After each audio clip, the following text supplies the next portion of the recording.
Good morning. My name's Amber Strawn. I'm an astrophysicist at NASA headquarters in Washington, D.C.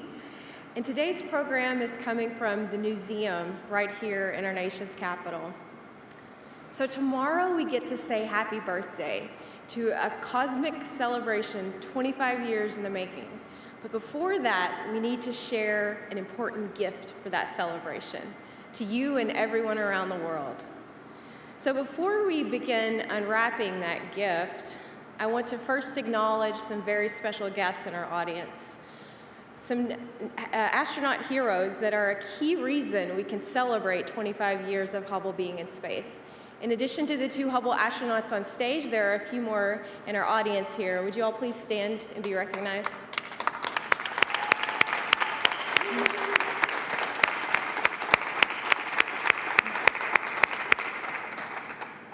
And now would you all join me in welcoming NASA Administrator Charlie Bolden.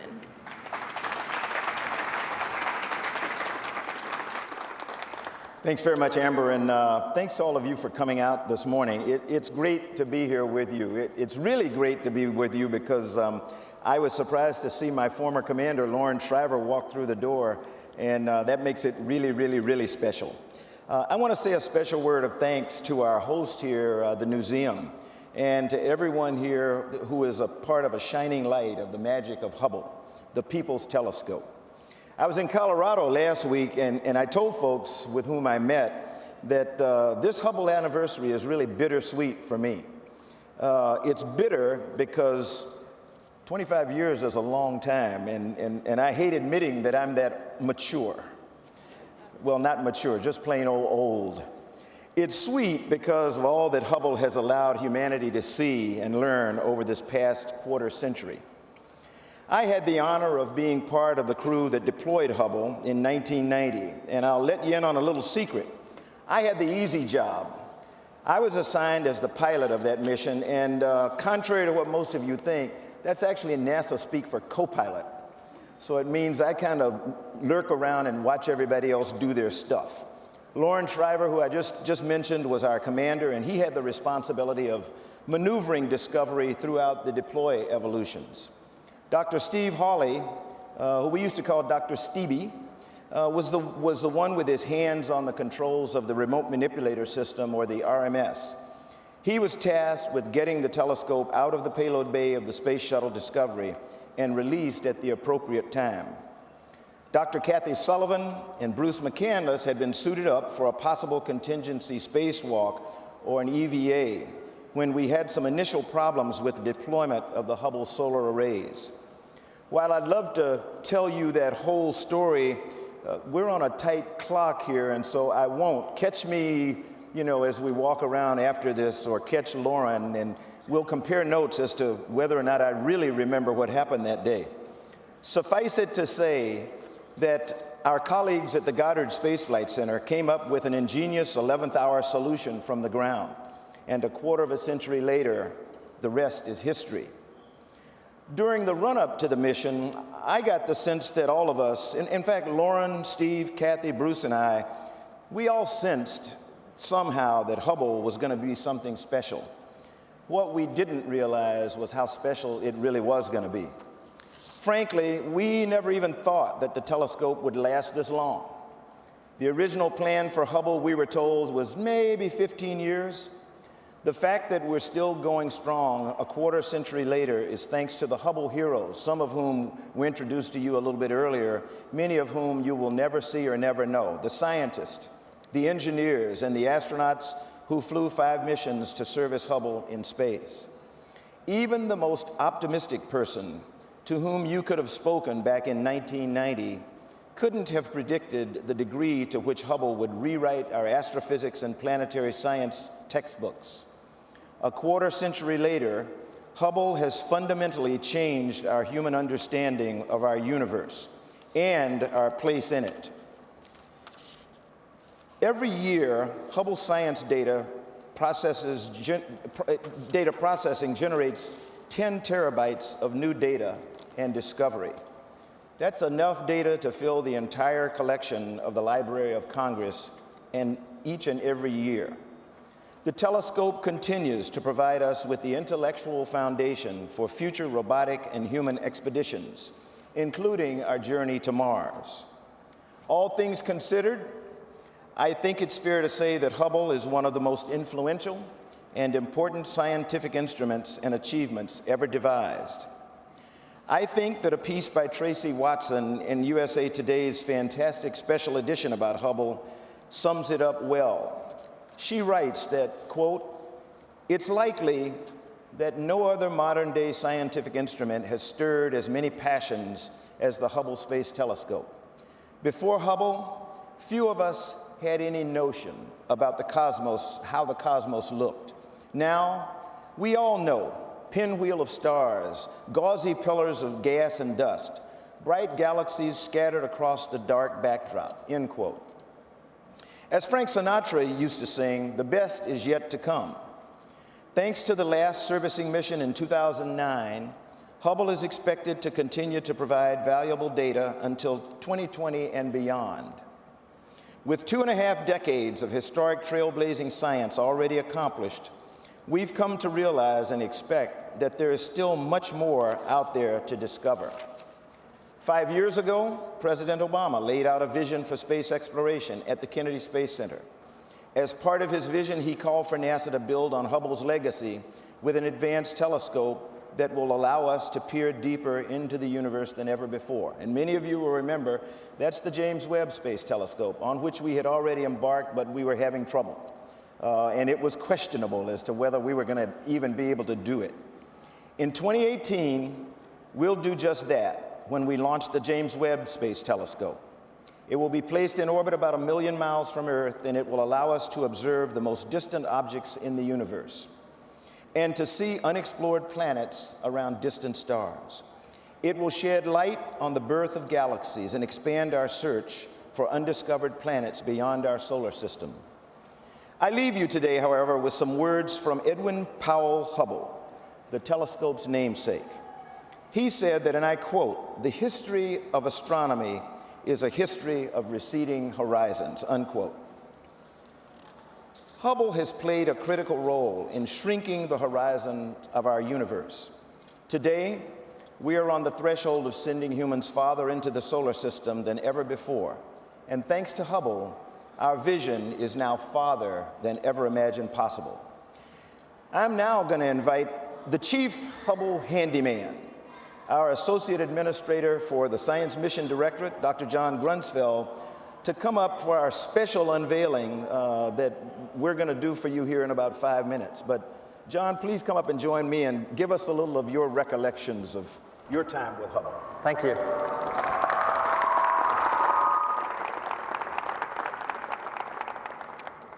Well, I'm really thrilled to be here today for the 25th anniversary unveiling of Hubble's, what I hope you will all find spectacular anniversary image. And one of the reasons I'm thrilled to be here is because, with my fellow astronauts, once we service the telescope or launch the telescope, there's always a question, will it work? And you all know it works, and that's why we're here. Otherwise, we'd all be in exile in countries like Bolivia or elsewhere. So just happy to be here. NASA's science and NASA at large, our mission is to innovate, explore, discover, and inspire. And there's no better characterization of that than the imagery and the science that comes from the Hubble Space Telescope. We would never be able to be here talking about Hubble 25 years after its spectacular launch if it wasn't for the innovative ideas and engineering that went into the tools, into the new scientific instruments. The reason why Hubble is making such great discoveries today is that we've been able to use the remarkable space shuttle to put new instruments in, to take advantage of new detectors. I see a lot of digital cameras out here. I see a lot of smartphones. The detectors in those cameras, the CCDs, the CMOS detectors, were developed by pushing the frontiers of astronomy, and specifically the Hubble Space Telescope. When we explore, we look out into the cosmos. And that's exactly what Hubble has done. It has shown us an amazing story of the history of the universe. It has literally unraveled the mysteries of the universe, especially with the new detectors and cameras that we put on this last mission.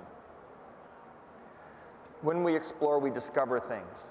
Hubble was designed to discover a few specific things. It was to determine how fast the universe was expanding, prove the existence of black holes, and look at where stars were forming and dying. Many of the discoveries, in fact, most of the discoveries from Hubble were things we never expected.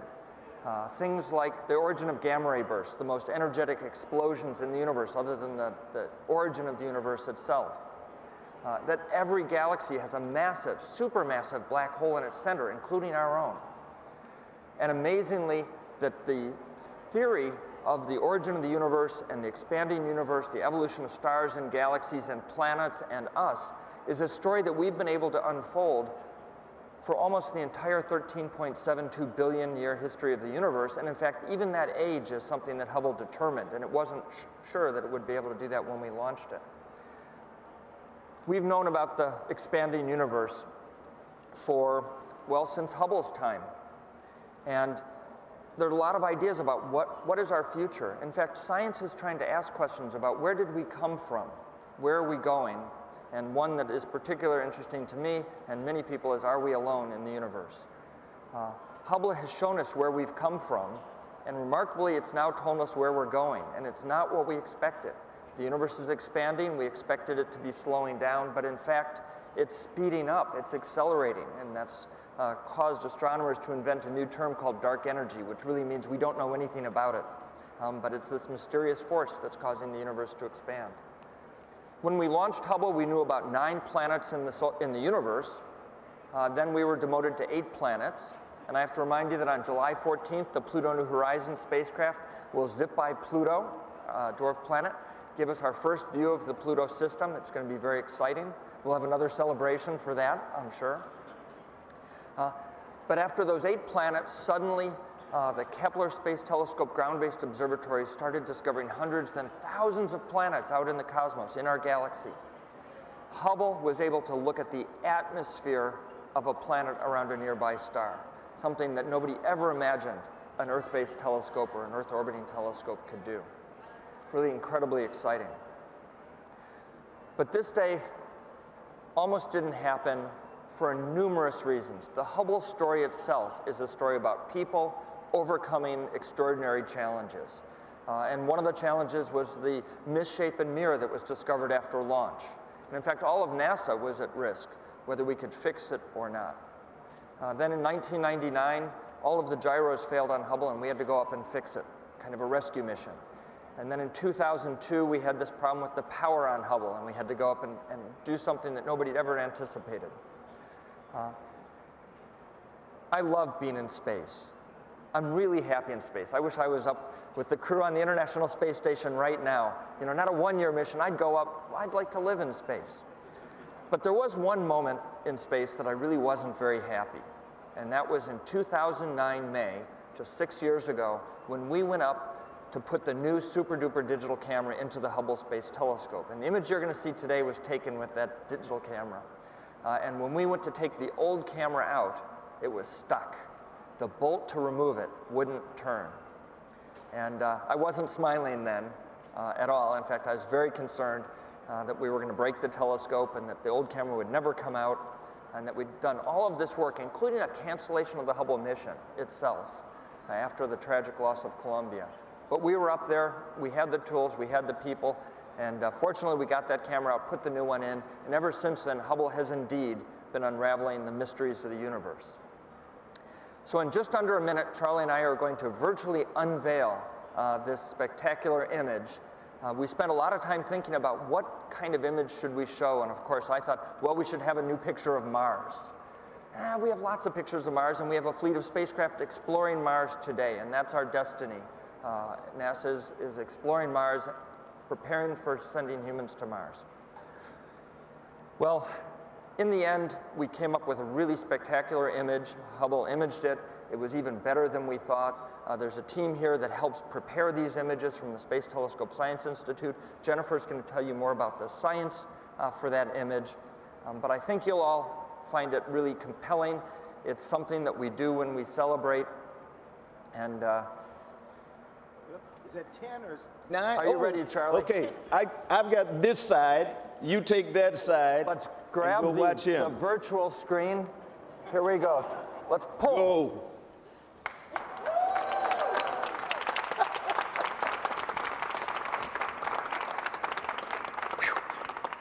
This is the exciting name of Westerlund 2, but this is a gaggle of young stars embedded in their star-forming cloud, watching fireworks in a star cluster of very bright young stars, celebrating Hubble's 25th anniversary.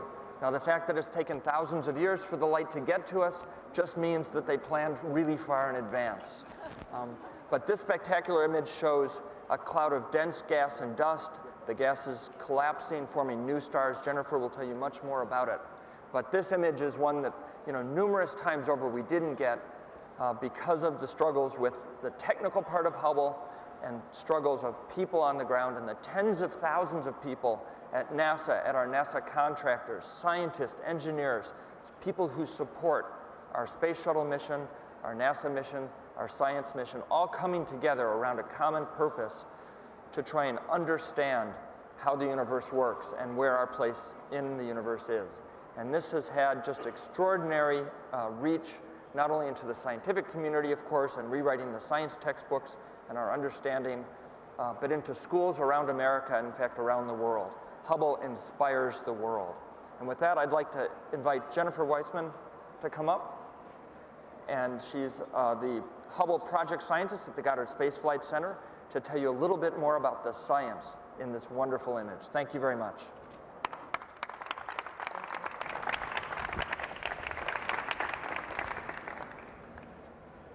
And I may have to tap dance while she gets to the page that I turned away from on her iPad. So It's okay, it's a little exercise and freewheeling.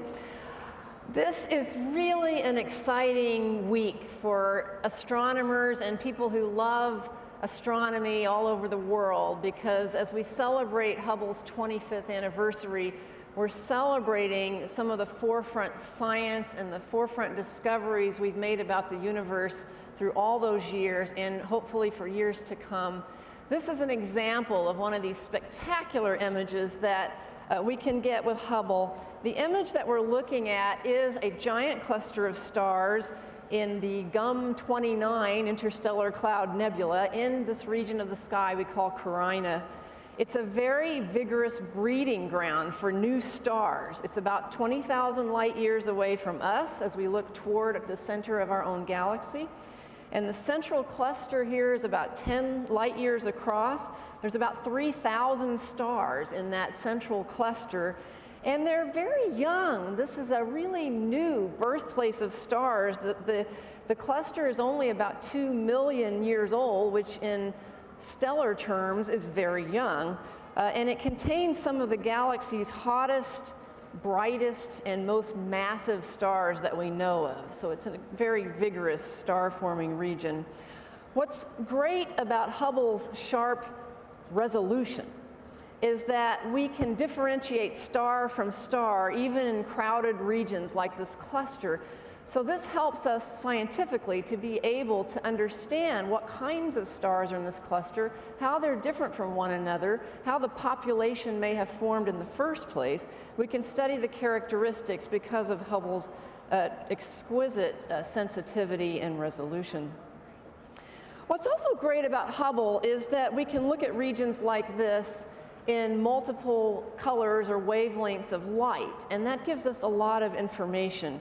The visible light filters that we used in this image were from the advanced camera for surveys, and it's showing us light not only from the stars, but also from this colorful emission in the ionized gas surrounding the stars, that little moon-shaped cloud trough. In these colors, the red is representing a lot of emission from hydrogen gas, the blues and greens are coming from oxygen. All of this is telling us that those bright, vigorous stars in the core are having an impact on the surrounding gas around them. Both the light and the stellar winds coming off the stars are impacting that surrounding material, those surrounding clouds. They're chiseling into them, and they're also the light is ionizing the gas, which creates these spectacular colors. When astronomers see these lit up nebulae, we say, aha, that's a region of active star formation, and this region is truly very, very active. Also in this image, we have data from the infrared channel on the Wide Field Camera 3. This is the spectacular camera that was installed by astronauts, thank you very much, on this last servicing mission in 2009. And with this new capability, we can actually see into some of the dusty veils that might have otherwise enshrouded some of the stars that we can actually see. So if you look around this picture, you'll see some reddish colored stars. Those are stars that might have been invisible were it not for the infrared capabilities of the Wide Field Camera 3. We can also see a whole lot of stars, both in the center and embedded in that surrounding gas. That embedded region of star formation is really important as well, because regions like this tell us that star formation is active and ongoing. The big massive stars form first. That's what's happening in that central cluster. But all that activity, all that radiation and the wind activity from those central stars is impacting the surrounding gas, and that actually incites subsequent star formation in those dense clouds. So as we peer into those clouds, we see evidence of younger stars still on their way to forming, kind of the subsequent wave of star formation. With future telescopes, in particular the James Webb Space Telescope, we'll be able to peer better into those dense dark clouds and see young protostars as they form. We're so excited about seeing the activity like this, and I think that's one thing that Hubble has revealed to us all along, is that our universe is active. It's not stagnant. Things are going on in our own solar system, star formation in regions like this all around our galaxy and other galaxies, and we also see activity going on in so many other galaxies. So we're very appreciative of Hubble this week, and I think this beautiful image is a wonderful example of the kinds of things we can study and learn with Hubble. And with that, I'd like to welcome Dr. Kathy Flanagan up to tell us a little bit about the broader context of the Hubble telescope.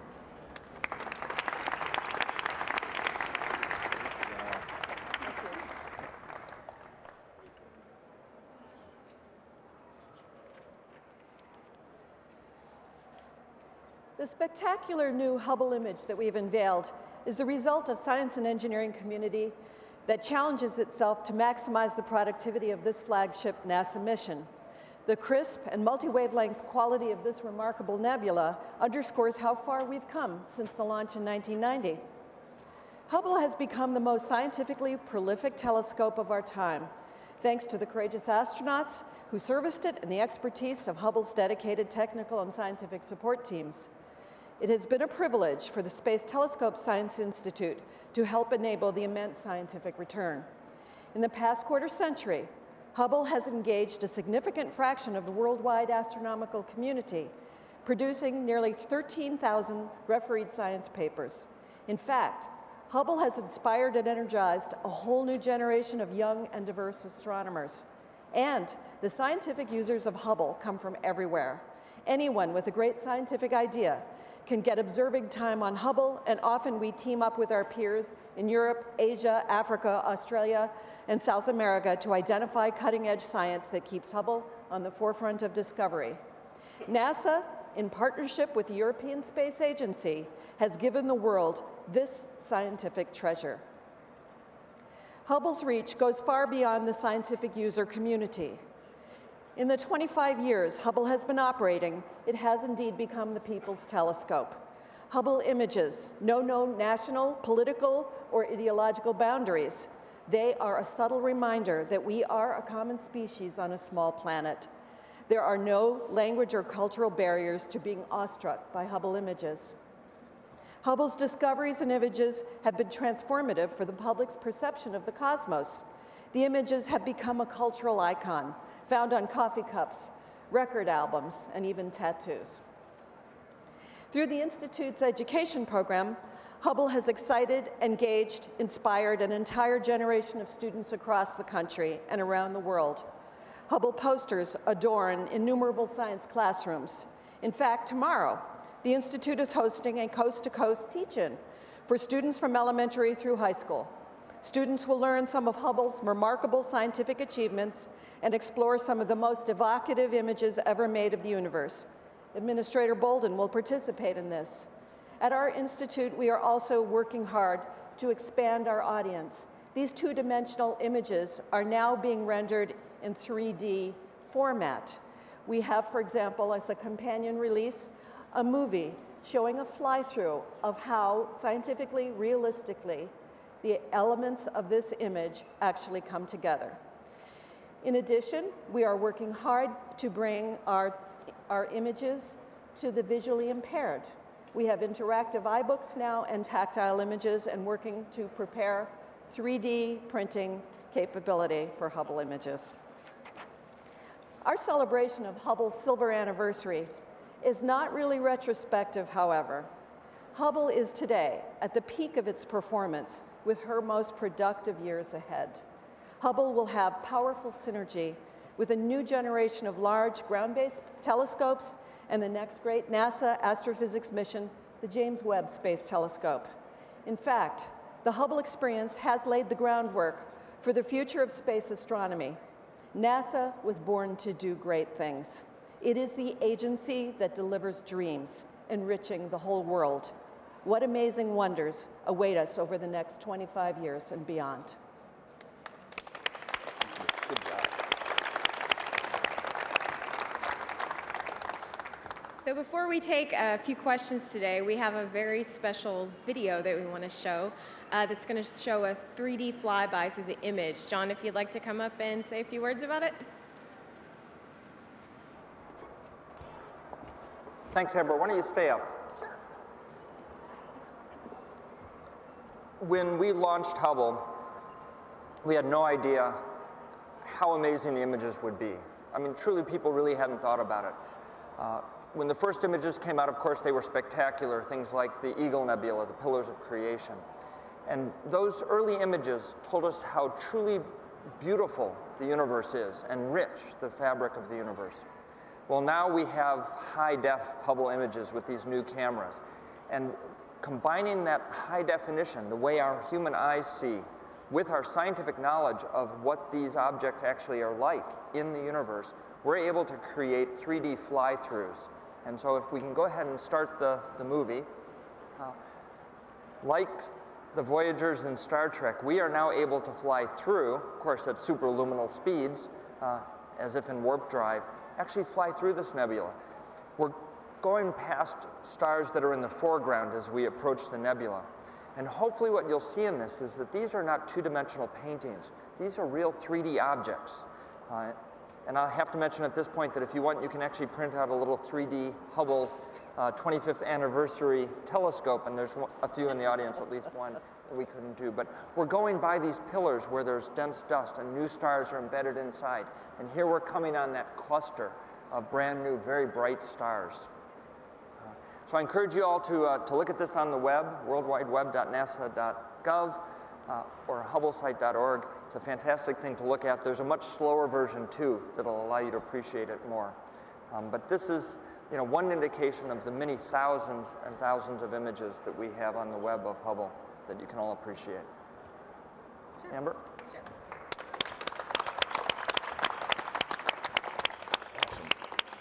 All right, we have time for a few questions, and we do have a mic, so raise your hand and we'll get the mic to you.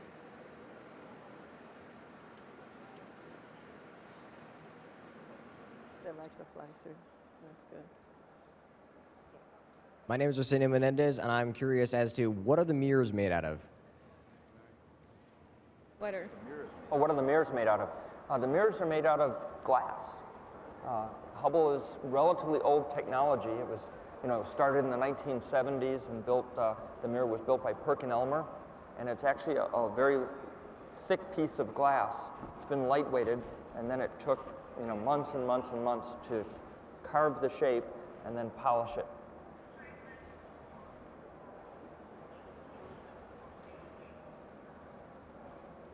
Question over there? I think.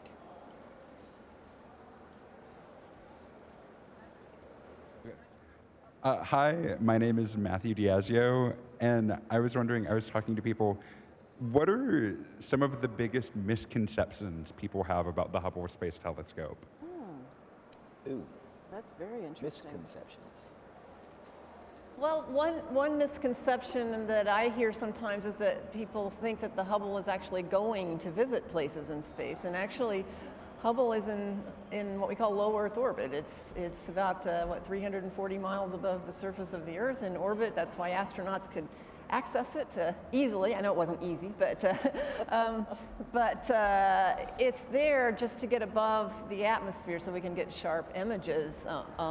But really, we are receiving light that travels to us from the distant regions of space. So that's one. I think another misconception is that if you were looking out into the universe, if you were above the Earth's atmosphere, even if you were very close to this object, that you would see it as it's shown on the screen.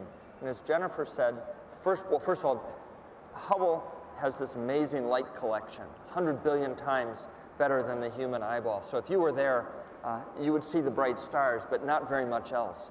Hubble is able to selectively look at the colors of light that different types of atoms are emitting. And so it's very sensitive in those ranges and able to bring out these exquisite details that we wouldn't see. In fact, some of the light, the ultraviolet light and the infrared light, our eyeballs can't see at all. But the other colors are in the range of what human eyes can see. Hi, I was just wondering, you've mentioned how Hubble is contributing towards the journey to Mars, the information you're gathering. Could you speak a little bit more to that and tell us maybe some more specifics? I'm sorry, could you repeat that? Could you speak to what kind of information Hubble is contributing towards NASA's goal to get to Mars? Oh, to get to Mars.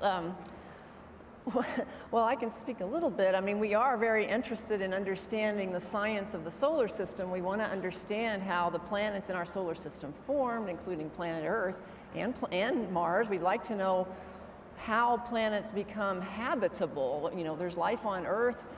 We don't know if there has ever been life on Mars. We know the climate has changed drastically on Mars. So we're using Hubble to understand both Mars, but also the solar system as a whole. And I think that helps us understand what we would want to learn if we sent humans there and what kind of environment they might encounter. Now, Hubble does regularly image Mars.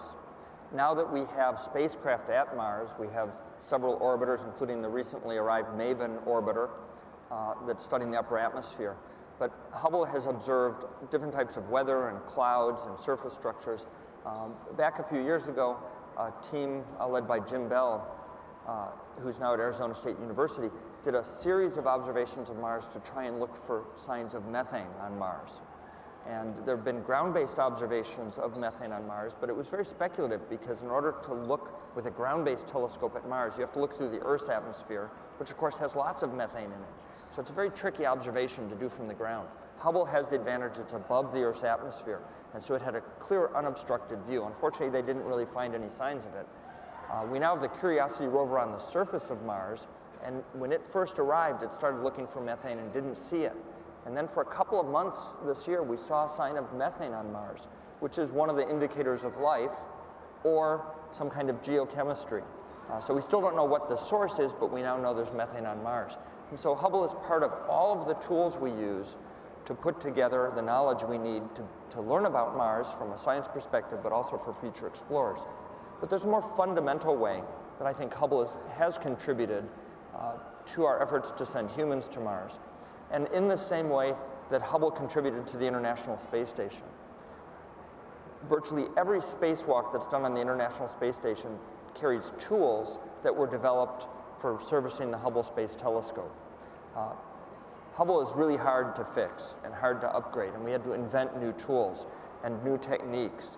And in 1993, when the crew went up to do that first servicing mission, in the 3 years prior to that, they had to invent almost all of the things that we now know about modern spacewalking and space repair that we're using on the International Space Station. And I'm convinced that when we leave our home environment, go out to the proving ground, and then go out to Mars, that those same Hubble tools and techniques will be used.